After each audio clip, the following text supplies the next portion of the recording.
Well, of course, we found it extremely important to include the musical offering at the end of each pair of deities that we'll be learning about. So the music component, the sound, the nod, the sacred sound. First of all, just the sound and singing with our voice is so powerful. And then when we use the mantra and we're bringing the mantra through our body of these particular deities, we're invoking the energy and we're entering this realm, this energy field. We're shifting our energy on every level, our mind, our consciousness, our body, mind, spirit.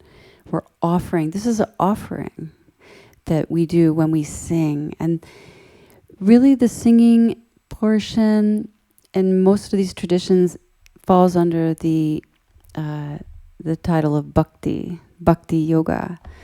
It's the offering of the heart. And of course, they're not always about deities. In this case, they are. That's how we design this. And Ananda and I usually sing to the deities, but there are other mantras that don't necessarily focus on a deity. But in this case, we're sharing songs, mantras, bhajans that are focused on these particular deities that we're working with. So this is a really special portion, very important. And we will be sharing Kirtan. So Kirtan is the repetition of the names. And this is usually the call response. So very simple. It's more of like a folk style of worship, so that when the musician is calling out the names, singing the names, and the audience responds. I know a lot of you are familiar with that style of singing, Kirtan. So that will be the more simple chants, just the repetition of the names, like Kali Kali Ma, Kali Kali Ma, Kali Kali Ma, and just simple mantras in repetition. And bhajans are a little bit longer. They're more like devotional poetry or songwriting, and they can be many, many pages of poetry and descriptions about this devotional journey with this particular deity and all the qualities and all the experiences we are having with this deity and stories about the deity. We share the Chalisa. Ananda shares this, and we're talking about the Hanuman Chalisa, and this is quite long one, but it's all the description of Hanuman. It's all encapsulated in this beautiful work by Tulsidas from the 1500s. This beautiful devotional poetry about the deeds, the stories, how he looks, stories about his mother, his father's birth, where he comes from, all this. So it's very important that we share this part of it. And so Kirtan, Bhajan, and that's mostly what we'll be sharing, just focused on the deities that we're offering in particular for that set, that weekend. So I'd also like to share with you a little bit about the mood, the bhav. So in bhakti, in the yoga traditions, there's a word called bhav, and also rasa. It's like similar. So the bhav is like the mood. So which mood are we singing in? In which mood do we approach our worship? And in the bhakti tradition, there's a teaching of the rasas. And the rasas are like this, the mood in which we approach the divine. We touch on this a few times, so I just wanted to summarize it now in the beginning so you have a little more context about what we're referring to. So the first rasa is called Shanti Rasa. And this is the way we approach to the divine in a little bit more of an impersonal way. So we're connecting to God as peace, as energy, as space, as calmness, as beauty, as stillness. So this is Shanti Rasa. And this doesn't necessarily involve a deity. It's just, this is the mood, and you can sing in peace, about peace, meditation. It's a lot of meditative type of music and spaciousness. And the next one is called Dacia Rasa. And now we're getting another degree of intimacy as we move along towards the divine.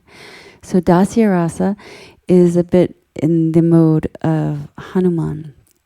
Because Hanuman, he's ever serving Sita and Ram eternally. But he likes to be outside of them. He likes to have them to serve. So he's himself in his own body, and he has these superpowers. And so he's serving Sita and Ram. He's serving the virtue and the dharma that they embody. And he's relentless, and this is for eternity. So this is Dacia Rasa, this mode of service, almost like a knight for a queen, and bowing at the feet. Dacia Rasa. And then we have Sakirasa. So Sakirasa is one more degree of intimacy closer. So we're getting into friendship. So this is very, very intimate, beautiful friendship. So this can be seen as Jesus, perhaps, or the Christ. When the Christ appears next to you to help you through difficult times, like they say Christ is walking next to you with, you see this other pair of footsteps. So you feel this support from this friend. You feel this depth, this understanding, this recognition, and this friend is... Ganesh. Oh, and Ganesh also. You feel this support, like they got your back. They're always there, and they're always going to show up and help you out. So this is that connection of Sakirasa. And yeah, so Ganesh is a good deity for this. So we have Hanuman, we have Ganesh. And it's not that they all fall into each category, but this is just the sharing of the moods of the singing and the offering and the moods of worship. So then we have Vatsalya. Vatsalya worship, rasa, is the mood of the parent. So it can go either way. So it's like a parent's affection towards the child. So in the Krishna tradition, Krishna is seen as Domadara, this beautiful little baby boy who's just the cutest baby ever. And so just warms your heart, and you just want to hold him and cuddle him and love him, and you would do anything for this little baby. So that kind of emotion now is getting even more intimate because it's getting into these deeper spaces in our heart. So we have this Vatsalya Rasa. And it can work the other way too, so that God is our parent. So we can see God as divine mother or divine father. So we are the child. So we experience that degree of intimacy with the divine. Like, oh mother, hold me close, embrace me. Oh my father. And it's such a profound feeling to feel like God is your parent, your mother, your father. And you can just completely let go into the arms of the mother. And so it can work either way this way. So as we go now, the degree of intimacy is increasing. And so the next one, of course, is Madura Rasa. And this is the most intimate of all. So this is the idea that really humans are really on one level craving this most deep, intimate level with the divine. And this is, you can see this in Rumi's poetry, how we're always searching for the beloved. He's always referring to the beloved. And we're longing for the beloved. But then when we have connection and we have union with the beloved, it's the ultimate ecstasy. It's the ultimate bliss. And that's everything we've always been seeking for our whole life and lifetimes. So this is Madura Rasa. And this is Radha with Krishna. So they live out these pastimes. They live out these stories where they're meeting their beloved, their absolute beloved, who understands everything and reflects everything, and every little part of our body and our mind and our spirit is matched and seen and loved and cherished and adored on the deepest levels. So that's that deeply satisfying level of intimacy with the divine. So there you have it. So those are the different moods we're singing. And you will see that when we offer our music and we sing, that we sing in some different moods. And you can even see if you can just tune into that. Like what mood are we singing in? Is it that really deep longing, intimate beloved of Krishna?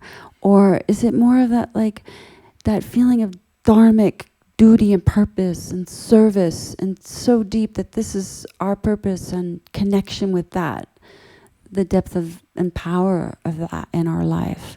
So we all can experience all the different rasas.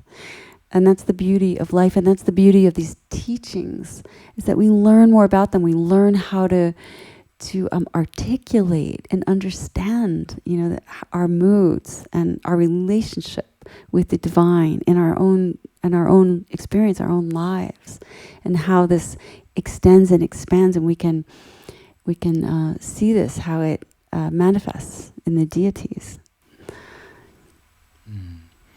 Yeah, and you'll get different tastes of Madura Rasa also with different beloveds. So there's always this kind of depiction between the male and the female consort. With, in the case of like Shiva is a lot of times depicted with Parvati or Durga or Kali. So there's a particular amorous connection there, or with Lakshmi and Vishnu, or Sita and Ram, or Brahma and Saraswati, or Radha and Krishna. So there's different moods that each one conveys and expressing through that Madhurya Rasa. And it's a really beautiful sharing experience, because what we're sharing here is that there's this moods and experiences that we elevate our human experiences, our emotions, and into this transcendental space. And that's really what bhakti and devotion, of opening the heart and through the sound current of the mantra, the elevation of the mind through mantra, and moving into this connection, merging, because what we're really talking about with the deities in particular is a merging and an openness, a receptivity to what's possible. There's infinite possibilities of elevation and connection, and it's just such a profound thing. So that is the chant, concert, and kirtan portion of our offering. And we're really looking forward to sharing this with you all, and that you experience this and continue to let your hearts blossom and unfold with these incredible beings. Let them come to life for you. Let them unfold their incredible mystery and magic and teachings, so that you can grow and thrive and become that much better human beings, because that's what this is about. So thank you, and we're looking forward to the journey with you.